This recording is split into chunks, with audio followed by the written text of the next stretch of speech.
ವಿಶ್ವವಿಖ್ಯಾತ ಮೈಸೂರು ದಸರಾದ ಆಕರ್ಷಣೆಯ ಕೇಂದ್ರ ಬಿಂದು ಅಂದರೆ ಅದು ಜಂಬೂ ಸವಾರಿ. ಜಂಬೂ ಸವಾರಿ ಹೊರಲಿಕ್ಕೆ ಒಂದು ಕಡೆ ಗಜಪಡೆ ತಯಾರಿ ಆಗ್ತಾ ಇದೆ, ಮತ್ತೊಂದು ಕಡೆ ತಾಯಿ ಉತ್ಸವ ಮೂರ್ತಿ ಈಗ ಅರಮನೆ ಆವರಣಕ್ಕೆ ಈಗ ಬರ್ತಾ ಇರುವಂಥದ್ದು ಕೂಡ ಇಲ್ಲಿ ಗಮನಿಸ್ತಾ ಇದ್ದೀರಾ. ಕೇಸರಿ ಸೀರೆಯಲ್ಲಿ ತಾಯಿ ನಾಡ ಅಧಿದೇವತೆ ಚಾಮುಂಡೇಶ್ವರಿ ಎಲ್ಲರನ್ನ ಹರಸಿ ಎಲ್ಲರಿಗೂ ಆಶೀರ್ವಾದವನ್ನು ಕೊಡಲಿಕ್ಕೆ ಈಗ ಬರ್ತಾ ಇರುವಂಥದ್ದು ಕೂಡ ಇಲ್ಲಿ ಗಮನಿಸ್ತಾ ಇದ್ದೀರಾ. ಶಾಸ್ತ್ರ ಸಂಪ್ರದಾಯವಾಗಿ ತಾಯಿ ಚಾಮುಂಡೇಶ್ವರಿಯನ್ನು ತೆರೆದ ವಾಹನದಲ್ಲಿ ಕರ್ಕೊಂಡು ಬರ್ತಾ ಇರೋದ್ರ ಜೊತೆಗೇ ಜಟ್ಟಿ ಕಾಳಗಕ್ಕೆ ಮತ್ತೊಂದು ಭಾಗದಲ್ಲಿ ತಯಾರಿಯನ್ನು ಮಾಡ್ಕೊಳ್ತಾ ಇದ್ದೀರಾ.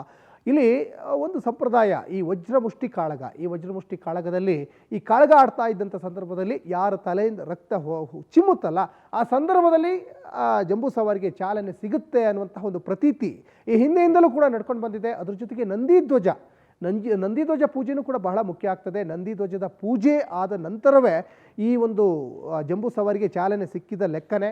ಮತ್ತೊಂದು ಕಡೆ ಆ ಗಜಗಾಂಭೀರ್ಯದಲ್ಲಿ ಕ್ಯಾಪ್ಟನ್ ಅಭಿಮನ್ಯು ಹೊರಟ್ರೆ ಅಭಿಮನ್ಯು ಬಳಗದವರು ಕೂಡ ಅಭಿಮನ್ಯು ಜೊತೆ ಹೆಜ್ಜೆಯನ್ನು ಹಾಕ್ತಾ ಹೋಗ್ತಾರೆ. ಜಟ್ಟಿ ಕಾಳಗದ ವಿಶೇಷತೆ, ನಾಡ ಹಬ್ಬದ ಒಂದು ಈ ವೈಭವ, ಇದು ನಾಡ ಹಬ್ಬದ ಒಂದು ಸಂಸ್ಕೃತಿ, ಇದು ಎಲ್ಲೂ ಕಾಣ ಸಿಗದೆ ಇರುವಂತಹ ಈ ಒಂದು ಜಟ್ಟಿ ಕಾಳಗಗಳು. ಯಾಕಂದರೆ ಹಿಂದೆ ಎಲ್ಲ ಈ ರೀತಿಯಾದಂತಹ ವಜ್ರಮುಷ್ಟಿ ಕಾಳಗಗಳು ನಡೀತಾ ಇತ್ತು. ಇತ್ತೀಚೆಗೆ ಅದು ಮರೆಮಾಚುತ್ತಾ ಬರ್ತಾ ಇದ್ದಾವೆ. ಆದರೆ ಅದು ಮರೆಮಾಚಬಾರ್ದು, ಆ ಸಂಸ್ಕೃತಿ ಹಾಗೇ ಉಳಿಬೇಕು. ಹಾಗಾಗಿನೇ ನಾವು ಈ ಸಂಸ್ಕೃತಿ, ಈ ಒಂದು ನಾಡ ಹಬ್ಬ ಮೈಸೂರು ದಸರಾದಲ್ಲಿ ಈ ನಾಡಿನ ಪರಂಪರೆ ಉಳಿಸುವಂತಹ ಜನಪದ ಕಲಾ ಒಂದು ಪ್ರಕಾರಗಳನ್ನು ಕೂಡ ನಾವಿಲ್ಲಿ ಕಾಣ್ಬೋದು. ನೋಡಿ, ಅದಕ್ಕೆ ಆದಂತಹ ಒಂದು ವಿಶೇಷ ಇದೆ. ಅದು ಯಾಕೆ ಆ ತಲೆಗೆಲ್ಲ ಮಣ್ಣನ್ನು ಬಳಿತಾರೆ, ಅದಕ್ಕೊಂದು ವಿಶೇಷ ಇದೆ, ಅದಕ್ಕೊಂದು ಇತಿಹಾಸ ಇದೆ, ಅದಕ್ಕೊಂದು ಪರಂಪರೆ ಇದೆ. ಮತ್ತು ಮಣ್ಣೆಲ್ಲ ಬಳಿತಾರೆ. ಅದ್ರ ಜೊತೆಗೆ ನೋಡಿ, ಆ ಜುಟ್ಟು ಬಿಟ್ಟಿದ್ದಾರೆ, ಅದಕ್ಕೆ ಆದಂತಹ ಒಂದು ಅರ್ಥ ಇದೆ. ಅಂದರೆ ಪ್ರತಿಯೊಂದಕ್ಕೂ ಕೂಡ ಎಲ್ಲವೂ ಕೂಡ ಒಂದು ಇತಿಹಾಸದಲ್ಲಿ ಎಲ್ಲವೂ ಉಲ್ಲೇಖ ಆಗಿರ್ತದೆ. ಮತ್ತು ಇನ್ನೊಂದು ಕಡೆ ನೋಡಿ, ಆ ತಾಯಿ ಚಾಮುಂಡೇಶ್ವರಿಯ ಈ ಉತ್ಸವ ಮೂರ್ತಿಯನ್ನು ಕಣ್ತುಂಬಿಕೊಳ್ಳಲಿಕ್ಕೆ ಒಂದು ಕಡೆ ಏನು ಸಾಕಷ್ಟು ಜನ ಬಂದಿದ್ದಾರಲ್ಲ, ಅದರ ಜೊತೆಗೇನೆ ನೋಡಿ ರಾಜಗಾಂಭೀರ್ಯದಲ್ಲಿ ಯದುವೀರ ಕೃಷ್ಣದತ್ತ ಒಡೆಯರ್ ಒಂದು ಕಡೆಯಲ್ಲಿ ಪೂಜೆ ಕೈಕರ್ಯಗಳನ್ನು ನೆರವೇರಿಸಲಿಕ್ಕೂ ಕೂಡ ಈಗ ಬರ್ತಾ ಇದ್ದಾರೆ. ಹಾಗಾಗಿ ಬೆಳಿಗ್ಗೆ 10ರಿಂದ 10:30 ಒಳಗೆ ತೆರೆದ ವಾಹನದಲ್ಲಿ ಉತ್ಸವ ಮೂರ್ತಿ ಇನ್ನೇನು ಅರಮನೆ ಆವರಣಕ್ಕೂ ಕೂಡ ಬರುತ್ತೆ ಅಂತ ಕೂಡ ಇಲ್ಲಿ ಮಾಹಿತಿ ಇದೆ. ಒಂದು ಕಡೆ ಆ ಒಂದು ಸಂಭ್ರಮವನ್ನು ಕಣ್ತುಂಬಿಕೊಳ್ಳಲಿಕ್ಕೆ ಜನ ಕಾತುರದಿಂದ ಕಾಯ್ತಾ ಇದ್ದಾರೆ. ಶಮಿ ಪೂಜೆಯ ಸಂಭ್ರಮ ಮತ್ತೊಂದಿದೆ. ಯಾಕಂದರೆ ಪ್ರತಿಯೊಂದು ಪೂಜೆ, ಪ್ರತಿಯೊಂದು ಪುನಸ್ಕಾರಗಳಿಗೂ ಅಲ್ಲಿಯ ರಾಜ ಪುರೋಹಿತರ ಒಂದು ಪ್ರಕಾರವೇ, ಅವರ ಒಂದು ಗೈಡ್ಲೈನ್ಸ್ ಪ್ರಕಾರವೇ ಅಲ್ಲಿ ನೆರವೇರ್ತಾ ಹೋಗ್ತದೆ ಅನ್ನೋದು ಕೂಡ ಇಲ್ಲಿ ಸ್ಪಷ್ಟವಾಗಿ ಗೊತ್ತಾಗ್ತಾ ಇದೆ.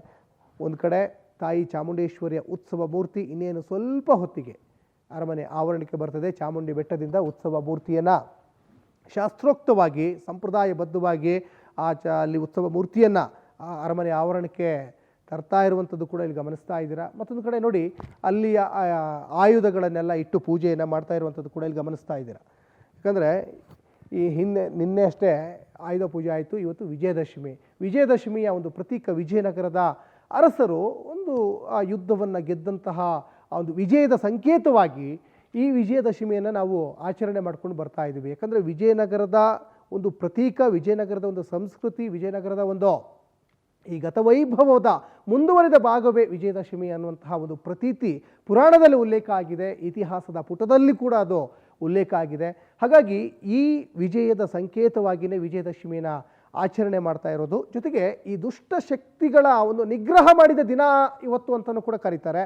ಯಾಕೆಂದರೆ ದುಷ್ಟಶಕ್ತಿ ಅಟ್ಟಹಾಸವನ್ನು ಮೆರಿತಾ ಇದ್ದಂಥ ಸಂದರ್ಭದಲ್ಲಿ ಅದನ್ನು ಮೆಟ್ಟಿ ನಿಂತಹ ದಿನವನ್ನೇ ಇವತ್ತು ನಾವು ವಿಜಯದಶಮಿ ಅಂತ ಕರಿತೀವಿ. ಯಾಕಂದರೆ ಇವತ್ತು ಬಹಳ ಅದ್ಭುತವಾದಂತಹ ದಿನ. ಇವತ್ತು ಯಾವುದೇ ಒಂದು ಒಳ್ಳೆಯ ಕೆಲಸ ಮಾಡಿದರೂ ಕೂಡ ಅದು ಶುಭವಾಗುತ್ತೆ ಅನ್ನುವಂತಹ ಮಾತು ಕೂಡ ಈ ಹಿಂದೆಯಿಂದನೂ ಕೂಡ ಕೇಳಿ ಬಂದಿದೆ. ಅದ್ರ ಜೊತೆಗೇ ಇವತ್ತು ಈ ವಿಜಯದಶಮಿ ದಿವಸ ಇವತ್ತು ಸಾಕಷ್ಟು ಮೈಸೂರಿನ ಮೆರುಗನ್ನು ತುಂಬುವಂತಹ ಈ ಒಂದು ಜಂಬೂ ಸವಾರಿಯನ್ನು ಹೊರಡುವಂತಹ ಒಂದು ಕ್ಷಣಗಣನೆಗೆ ಈಗ ಪ್ರಾರಂಭವಾಗಿದೆ. ಜಂಬೂ ಸವಾರಿ ಸಾಗುವಂತಹ ಮಾರ್ಗದುದ್ದಕ್ಕೂ ಕೂಡ ಸಕಲ ಸಿದ್ಧತೆಗಳನ್ನು ಕೂಡ ಮಾಡಿಕೊಂಡಿದ್ದಾರೆ. ಭದ್ರತಾ ದೃಷ್ಟಿಕೋನದಲ್ಲಿ ಒಂದು ಕಡೆ CC ಕ್ಯಾಮ್ರಾಗಳ ಅಳವಡಿಕೆ, ಪೊಲೀಸ್ ನಿಯೋಜನೆ ಎಲ್ಲವೂ ಕೂಡ ಮಾಡಿದ್ದಾರೆ.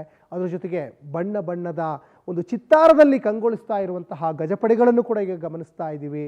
ಒಂದು ಕಡೆ ಗಜಪಡೆಯ ಸಂಭ್ರಮ, ಒಂದು ಕಡೆ ಗಜಪಡೆಯ ಒಂದು ರಾಜಗಾಂಭೀರ್ಯವನ್ನು ಹೆಜ್ಜೆ ಇಟ್ಟು ಮುಂದೆ ಸಾಗಲಿಕ್ಕೆ ತಯಾರಿ ಮಾಡ್ಕೊಳ್ತಾ ಇದ್ದಾರೆ.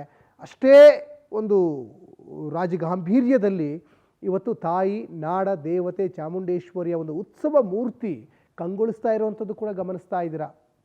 750 kg ಚಿನ್ನದ ಅಂಬಾರಿ. ಆ ಅಂಬಾರಿಯಲ್ಲಿ ವಿರಾಜಮಾನಳಾಗಿ ಕೂರಲಿರುವಂತಹ ಚಾಮುಂಡೇಶ್ವರಿ ಉತ್ಸವ ಮೂರ್ತಿ, ಇಂತಹ ಸೌಭಾಗ್ಯವನ್ನು ಕಣ್ತುಂಬಿಕೊಳ್ಳಲಿಕ್ಕೆ ಬೇರೆಲ್ಲೂ ಸಾಧ್ಯ ಇಲ್ಲ. ಅದು ಮೈಸೂರಿನಲ್ಲಿ ಮಾತ್ರ ಸಾಧ್ಯ. ಅದು ಕೂಡ ನಾಡ ಹಬ್ಬದ ಒಂದು ಪರಂಪರೆಯಲ್ಲೇ ಈ ಒಂದು ಸಾಂಸ್ಕೃತಿಕ ಹಬ್ಬ ನಡ್ಕೊಂಡು ಹೋಗ್ತದೆ. ಯಾಕಂದರೆ ನೋಡಿ, ಯಾವುದೇ ರೀತಿಯಾದಂತಹ ಆಧುನಿಕ ಟಚ್ಚನ್ನು ಕೊಡ್ತಾನೆ. ಈ ಹಿಂದೆ ಹೆಂಗೆ ನಡ್ಕೊಂಡು ಬರ್ತಾ ಇತ್ತು, 1610ರಿಂದ ಏನು ಪ್ರಾರಂಭ ಆಯ್ತಲ್ಲ, ಅವತ್ತಿನಿಂದ ಇವತ್ತಿನವರೆಗೂ ಕೂಡ ಯಾವುದೇ ರೀತಿಯಾದಂತಹ ಒಂದು ಆಧುನಿಕ ಟಚ್ ಕೊಡ್ತಾನೆ. ಈ ಹಿಂದೆ ಏನು ಸಂಸ್ಕೃತಿ ಇತ್ತು, ಪರಂಪರೆ ಇತ್ತು, ವೈಭವ ಇತ್ತು, ಅದೇ ಪ್ರಕಾರ ನಡ್ಕೊಂಡು ಹೋಗ್ತಾ ಇದೆ.